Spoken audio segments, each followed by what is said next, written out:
Militer Rusia mengklaim telah menghanguskan sejumlah peralatan tempur NATO untuk Ukraina. Hal itu dibuktikan dengan rekaman detik-detik penyerangan yang dirilis di Telegram pada Jumat 28 April 2023. Tampak peralatan tempur yang terparkir rapi disambangi hingga dihanguskan amunisi Lancet Rusia. Serangan tampak tepat mengenai sasaran.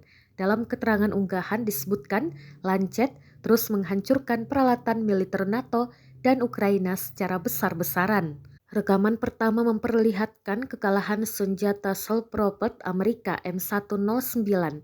Diduga penyerangan ini dilakukan pada akhir Februari 2023 kemarin. Di video selanjutnya, tampak penghancuran senjata self-propelled 122 mm 2S1 Gvosdika. Pada video ketiga, amunisi Lancet terbang ke arah penembakan Zu-232 di Kherson. Serangan ketiga ini diklaim turut mengeliminir pasukan Ukraina dan merusak instalasi.